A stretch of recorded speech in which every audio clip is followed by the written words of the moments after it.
भारत की नदियां सिर्फ पानी की धाराएं नहीं है ना। ये तो हमारी संस्कृति की, हमारे इतिहास की कहानी कहती हैं।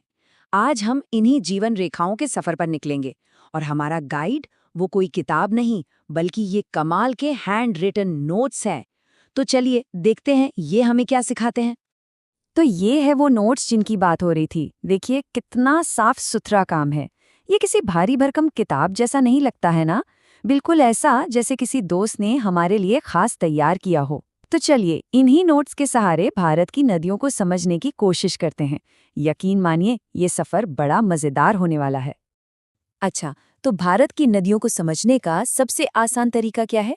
उनके ओरिजिन को पकड़ लो, मतलब वो पैदा कहाँ से होती हैं। मोटे तौर पर देखें तो दो बड़े ग्रुप्स हैं। एक वो नदियां जो बर्फीले हिमालय से निकलती हैं और दूसरी जो दक्षिण के पुराने पठारों से। तो आज हम इन्हीं दो परिवारों की कहानी जानेंगे, हिमालयन और पेनिनसुलर। तो सबसे पहले बात करते हैं हिमालय के इन बड़े बड़े दिग्गजों की। पता है इनकी खास बात क्या है?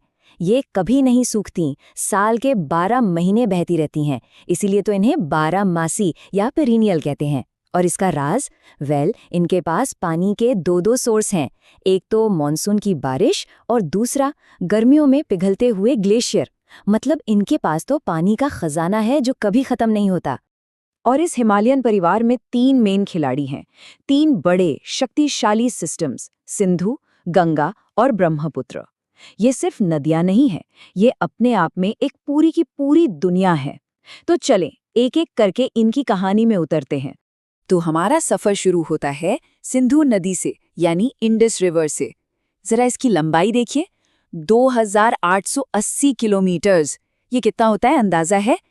ये दिल्ली से चेन्नई जाकर वापस आने से भी ज्यादा लंबा सफर है। और ये शुरू कहाँ से होती है? तिब्बत में पवित्र मानसरोवर झील के पास से। सोचिए कितनी ऊंचाई से। पर देखिए सिंधु अकेली नहीं है।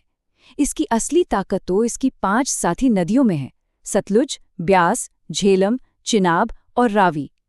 ये पांचों मिलकर एक ऐसा जबरदस्त नेटवर्क बनाती हैं मानो एक टीम की तरह काम करती हूँ। और इसी टीम की वजह से पूरे उत्तर पश्चिम भारत को जिंदगी मिलती है। अरे तभी तो पंजाब को 5 आब यानी 5 नदियों की धरती कहते हैं। चलिए अब सिंधु से आगे बढ़कर भारत के दिल में चलते हैं, गंगा की ओर। गंगा सिर्फ एक नदी का नाम नहीं है, ये तो करोड़ों लोगों के लिए आस्था है, संस्कृति है, माँ है। और ये जो हमारे नोट्स है ना, ये भी दिखाते हैं कि इसका नेटवर्क, इसका जाल कितना बड़ा और कितना फैला हुआ है। लगभग 2500 किलोमीटर, 2510 किलोमीटर लंबी है गंगा। पर सच कहूं तो ये नंबर इसकी